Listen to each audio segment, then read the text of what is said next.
Per la promozione la Gattopardo di Palma di Montechiaro domina a lungo con l'Atletico Ribera, finendo però la partita in parità.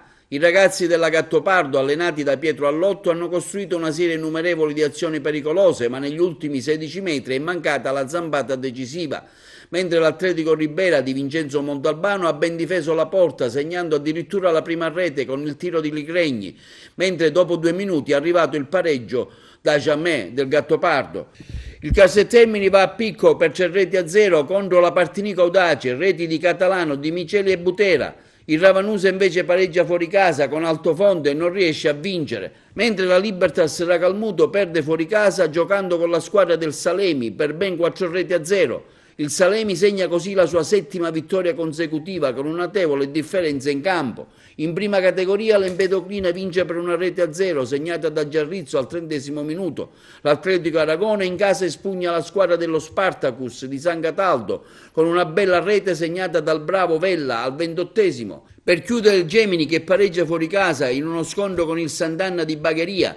2-2 il risultato finale, le reti al 17° e 67° segnate dal bravo Pecoraro per il Bagheria, mentre per il Gemini ha segnato Lo Bianca sul rigore e Camara all'83°.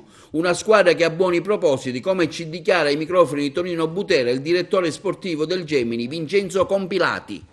Il direttore sportivo del Gemini, un Gemini che dopo 2 stagioni eccellenti dalla terza categoria è salito in prima categoria in 2 stagioni. A che cosa punta la società quest'anno? L'obiettivo primario è sempre stato quello di valorizzare i tanti ragazzi che abbiamo a San Giovanni Gemini a Cammarata, poi noi giochiamo per divertirci, quindi dalla terza il passaggio alla seconda è stato un fatto che è avvenuto da sé, senza programmi. Abbiamo lavorato insieme al mister, siamo partiti con un gruppo di ragazzi, ne abbiamo coinvolti altri in un secondo momento, si è creato un bel gruppo e anche quest'anno non ci siamo preposti e fissati nessun obiettivo. Siamo consapevoli di non dover invidiare niente a nessuno. Ci giochiamo ogni partita con la consapevolezza di essere una bella squadra, ormai un gruppo compatto che da 3 anni gioca assieme, quindi non lo so, non abbiamo obiettivi, è certo che giochiamo per vincere, sempre. Oggi ho notato un gran numero di sostenitori venuti a San Giovanni Gemini e hanno gridato dal primo all'ultimo minuto, come al solito il Gemini è nel cuore dei suoi tifosi.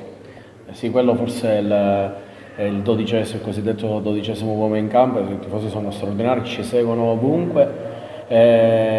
Sono loro più di qualunque altra cosa, sono loro la forza esterna più potente, quella che ci dà sempre la carica, la voglia anche durante la settimana, come in ogni società, in ogni squadra ci sono delle difficoltà, ci sono degli alti e dei bassi, gli infortuni, però i problemi, però anche grazie a loro questa squadra e questa società va avanti.